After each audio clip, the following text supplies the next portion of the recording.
محترم واجب الاحترام قابل عزت تکریم برادران اسلام، محترم دوستوں اور بزرگوں، دلوں میں محبت ہوگی، دلوں میں مٹھاس ہوگی تو تب ہم ایک دوسرے کے لیے اپنے دل کھلے رکھیں گے۔ دل میں حسد، بغض، نفرت ہوگی تو ہم تو کبھی بھی ایک دوسرے کو راحت پہنچانے کا نہیں سوچیں گے۔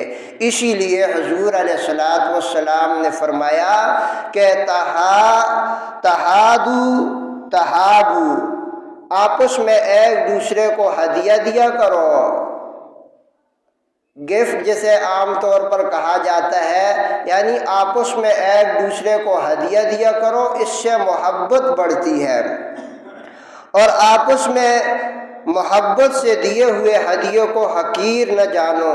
جیسے خطبے میں حدیث پڑھی، حضور علیہ السلام نے فرمایا کہ کوئی عورت اپنی کسی پڑوسن عورت کو کوئی چیز دے تو فرمایا وہ اس کو قبول کر لے، اسے حقیر نہ سمجھے، اگر وہ بکری کی پاؤں کی کھر ہی کیوں نہ ہو۔ اس سے یہ بات سمجھائی کہ بعض دفعہ کوئی پڑوسی غریب ہوتا ہے، وہ اپنے دوسرے پڑوسی کو ہدیہ کو چیز دے نہیں سکتا، لیکن اس کے دل میں یہ محبت، یہ جذبہ پیدا ہوا کہ میں اپنے پڑوسی کی کوئی خدمت کر لوں۔ لیکن جب وہ سوچتا ہے میرے پاس تو کوئی ایسی چیز نہیں میں اپنے پڑوسی کو دے دوں اپنی غربت کی وجہ سے، لیکن پھر بھی یہ محبت، یہ جذبہ اس کو اس بات پر ابھارتا ہے، وہ اپنی پڑوسن کو کوئی ہدیہ دیتا ہے۔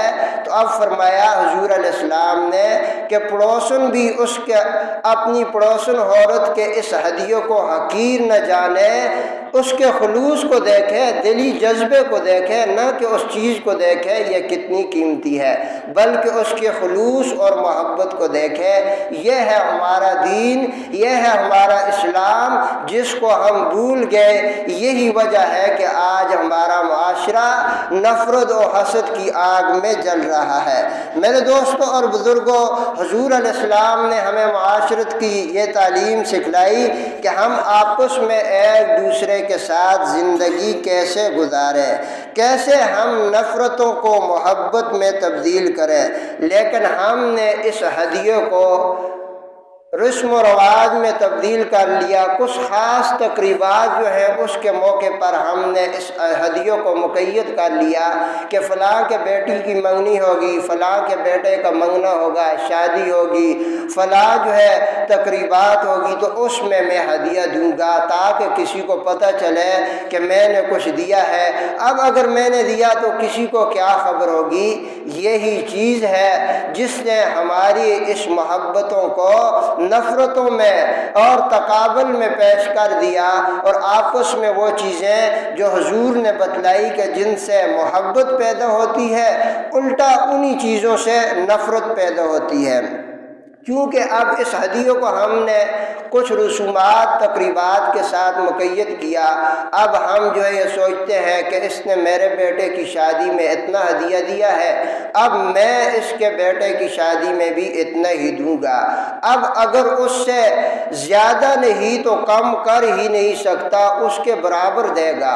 اگر کم دیا تو اعتراضات کی بوچھاڑ شروع ہو گئی۔ دوسری طرف میں نے تو اسے 5,000 دیا تھا، اس نے 2,000 دیا ہے، میرے اس ہدیے کی کوئی اہمیت ہی نہیں۔ بعض جگہوں پر تو باقاعدہ فہرست بنائی جاتی ہے، لکھا جاتا ہے، اگر کاپی میں نہ بھی لکھا، دل پہ لکھا جاتا ہے کہ میں نے تو فلاں کی منگنی اور شادی میں یہ دیا، اس نے یہ دیا، تو یہ چیزیں غلط ہے۔ یہ چیزیں جو ہے بعض دفعہ یہ سود میں آ جاتی ہیں، جسے اس ہدیوں کو بعض دفعہ نیوتا نیندرا جسے کہتے ہیں۔ قرآن کریم میں ایک جگہ یہ ہے کہ اگر ایسے ادلے بدلے کا ہدیہ ہوگا، یا ایسے ادلے بدلے کی سوچ ہوگی تو یہ سود ہے۔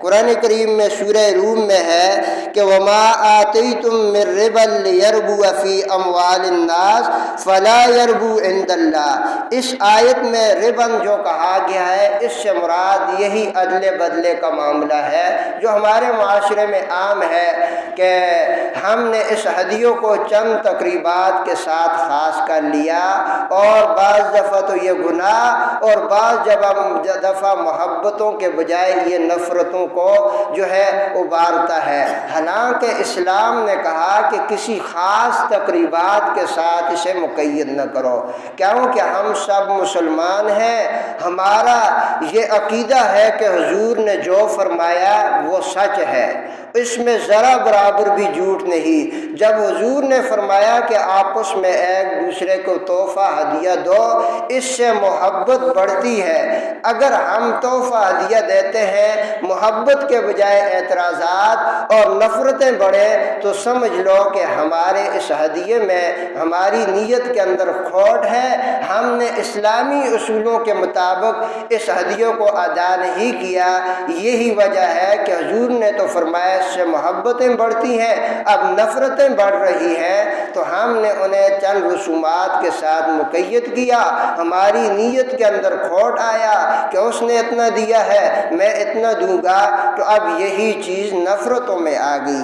تو بہرحال میرے دوستوں اور بزرگوں، کئی دفعہ انسان کے دل میں خیال پیدا ہوتا ہے کہ میں اپنے پڑوسی کے گھر میں کوئی تحفہ ہدیہ بھیج دوں، اس کی خدمت کر لوں، اسے خوش کر لوں۔ گھر آیا، گھر میں مشورہ کیا، گھر سے مشورے میں یہ باتیں ہوئی، ابھی اگر ہدیہ تحفہ دیا پتہ ہی نہیں چلے گا، اس کے بیٹے کی شادی ہے، اس کے بیٹے کی منگنی ہے، یا یہ نئے مکان میں جائے گا، یا فلاں معاملہ ہے، تو پھر ہم دیں گے یہ تحفہ ہدیہ، نام ہوگا، پتہ چلے گا۔ تو فرمایا یہی چیز نیت کے اندر جو ہے کھوٹ آ گئی، تو اب یہ ہدیہ یہ تحفہ محبتوں کے بجائے نفرتوں میں بدل جائے گا۔ اگر پہلے آپ کے دل میں جو خیال پیدا آیا اس میں آپ نے وہ ہدیہ تحفہ دیا، اس پہ اجر و ثواب محبتیں، بعد میں بھی آپ وہی ہدیہ وہی پیسے تحفہ دیں گے، لیکن وہ محبتیں بھی نہیں ہوگی اور وہ اجر و ثواب بھی نہیں ہوگا، الٹا گناہ ہوگا۔ بعض دفعہ اگر عدل بدلے میں تقابل میں کمی زیادتی تو یہ سود میں آ جاتا ہے، جیسے نیندرا اور نیوتا۔ بہرحال میرے دوستوں اور بزرگوں، سرکار دو عالم نے فرمایا اگر محبتیں پیدا کرنا چاہتے ہو تو ایک دوسرے کو ہدیہ دو، تحفہ دو۔ اور اسی طرح ہدیے کے سلسلے میں حدیث میں جو دوسرا اصول بتلایا، ہمارے معاشرے نے اس کو بالکل فراموش کر دیا ہے، اور اس فراموشی کی وجہ سے وہ ہدیہ دوسرے کو راحت پہنچانے کے بجائے اس کے لیے وبال بن جاتا ہے۔ مثلا ہمارے معاشرے کے اندر آج کل اگر کسی جگہ خوشی کی تقریب ہو تو سارے مٹھائی کا ایک ایک ڈبہ لے جاتے ہیں، یا ہر بندے کے ہاتھ کے ساتھ کچھ فروٹ ہے اور وہ لے گیا۔ اب 15-20 بندے آدھا کلو ہی کی مٹھائی کا ڈبہ لے جائیں تو اس کے گھر میں تو مٹھائی کا ڈھیر لگ جائے گا۔ یا جو ہے کوئی بندہ تھوڑا تھوڑا فروٹ سب لے گئے، اب اس کے گھر وہ فروٹ کا ڈھیر لگ گیا، اب نہ وہ کھا سکتا ہے نہ پھینک سکتا ہے۔ اب یہ ہدیہ یہ تحفہ کس کام کا، گھر میں خراب پڑا رہ جائے گا۔ تو یہ اسلامی ہدیہ دینے کے جو اصول ہیں اس کے خلاف ہے۔ ہدیہ کا مقصد یہ ہے کہ محبت بڑھے، دوسرے کو خوشی ہو، دوسرے کے راحت پہنچے۔ اب سب نے ایک ایک ڈبہ مٹھائی کا لے گئے، کسی کا مکان کی چھت بنی ہے، نئے مکان میں گیا، بیٹے کی شادی ہے، منگنی ہے، اب ہر ایک کے ہاتھ کے ساتھ آدھا کلو کے ڈبہ مٹھائی ہے۔ اب یہ بیچارہ کیا کرے گا؟ جس کو آپ نے یہ تحفہ ہدیہ دی، اب اس مٹھائی کا اسے کیا فائدہ ہوگا؟ تو فرمایا ہدیے کا مطلب یہ ہے کہ دوسرے کو راحت پہنچے، خوشی پہنچے۔ تمہارے اس ہدیوں کا خراب ہوا تو وہ کیا کرے گا؟ الٹا ڈھیر پہ پھینکے گا۔ اسی طرح جو ہے ایسے کئی ہمارے بزرگوں کے واقعات ہیں، انہوں نے اپنے عمل سے بتلایا۔ حضرت جو ہے شاہ عبدالعزیز رحمہ اللہ، یہ تبلیغی جماعت کے بہت بڑے بزرگ گزرے ہیں۔ ایک ہیں حضرت مولانا شاہ عبدالعزیز دہلوی، یہ تو شاہ ولی اللہ رحمہ اللہ کے بڑے بیٹے ہیں۔ ایک ہیں حضرت شاہ عبدالعزیز، یہ تبلیغی جماعت کے بزرگ گزرے ہیں۔ اور ایک ہے مفتی شفیع عثمانی صاحب، یہ بھی بہت بڑے بزرگ گزرے ہیں، حضرت تقی عثمانی صاحب کے والد صاحب ہیں۔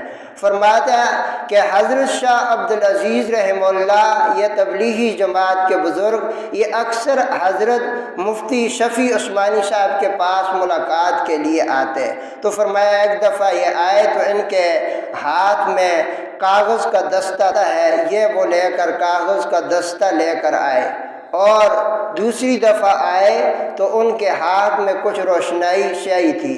حضرت شاہ عبدالعزیز صاحب نے یہ مفتی شفیع عثمانی صاحب کو پیش کیا، کیونکہ یہ اللہ والے تھے، اللہ والوں نے کہ اللہ فہم عطا کرتے ہیں، خلوص عطا کرتے ہیں، ان کا مقصد یہ تھا کہ حضرت شفیع عثمانی صاحب کو راحت پہنچے، خوشی پہنچے، تو یہ ان کے پاس آتے جاتے، تو انہوں نے دیکھا کہ حضرت شفیع عثمانی صاحب چونکہ بہت سی کتابوں کے مصنف ہیں، مشہور تفسیر معارف القرآن کے بھی مصنف ہیں حضرت شفیع عثمانی صاحب، اس کے علاوہ بھی کئی کتابیں لکھی، تو اب ان بزرگوں نے دیکھا تبلیغی جماعت کے کہ اکثر ان کا کام لکھنا لکھانا ہے۔ حضرت شفیع عثمانی صاحب فرماتے ہیں کہ مجھے محسوس ہوا کہ انہوں نے کس خلوص کے ساتھ یہ کاغذوں کا دستہ لے کر آئے، یہ سمجھے کہ ان کو اس چیز کی ضرورت ہے، اور دوسری دفعہ آئے تو ان کا جو ہے دلی خلوص یہ تھا کہ حضرت مفتی صاحب کو راحت پہنچے، ان کو فائدہ، پھر وہ سیاہی روشنائی لے کر آئے جن کے ساتھ لکھنا پڑتا ہے۔ یہ ہوتا ہے اصل خلوص کہ دوسرے کو راحت پہنچائی جائے ہدیے تحفے کے ذریعے، کہ کس چیز کی اسے ضرورت ہے اس چیز کو ساتھ اس کو راحت پہنچائی جائے، خوشی پہنچائی جائے۔ حضرت تھانوی رحمہ اللہ فرماتے ہیں ذرائع آمدنی میں سے جو ہدیہ اور تحفہ ہے یہ سب سے ببرکت اور نور والی چیز ہے، اس صورت میں جب یہ اسلامی اصولوں کے مطابق ہو۔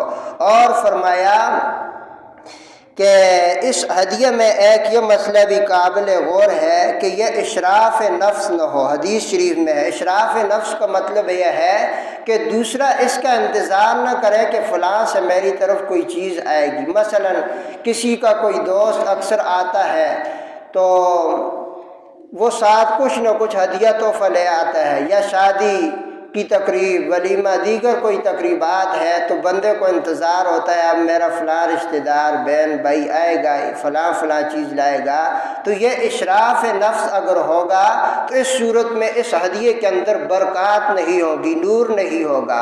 اشراف نفس کے بغیر جو ہدیہ ہوگا وہ ببرکت ہوگا، اس میں نور ہوگی، اس میں محبتیں ہوگی، اس سے نفرتیں ختم ہوگی۔ اب ہمارے ہاں آپ جائزہ لیں کہ اکثر جو ہدایہ ہے، جو تحائف ہے، اس میں اشراف نفس ہوتی ہے۔ ہمیں بھی جو ہے شادی اور دیگر تقریبات میں انتظار ہوتا ہے کہ فلاں اتنا نیندرا دے گا، فلاں اتنا گفٹ لائے گا، فلاں، تو یہ اشراف نفس جب ہوگا تو پھر اس ہدیے کے اندر برکت اور نور نہیں ہوگی۔ تو میرے دوستوں اور بزرگوں، معاشرے کے اندر سے ان چیزوں کو ہم کیسے ختم کریں کہ یہ چیزیں جن چیزوں کے ذریعے محبتیں بڑھتی تھی اب نفرتیں بڑھ رہی ہے۔ یہ ہدایہ اور تحائف ان کے ذریعے آپس میں محبتیں بڑھتی تھی، اب جو ہے ان کے ذریعے آپس میں ناچاکیاں بڑھتی ہے۔ اگر ایک نے زیادہ دیا دوسرے نے کم دیا تو اعتراضات کی بوچھاڑ، اس کی وجہ یہ اشراف نفس ہے، یعنی انتظار ہے تقریب فلاں موقع پہ ہم ہدیہ دیں گے، اور دوسرے کو بھی انتظار ہے کہ فلاں موقع پہ ہمیں تحائف گفٹ ہدایہ آئیں گے۔ تو میرے دوستوں اور بزرگوں، اسلامی اصولوں پہ جب تک عمل نہیں کریں گے یہی تمام چیزیں ہماری زندگی کو اجیرن کر دیں گی، اور اگر ہم پیارے نبی صلی اللہ علیہ وسلم کی تعلیمات پہ آ جائیں گے تو یہی چیزیں ہمارے لیے محبتوں کا سبب بنیں گے۔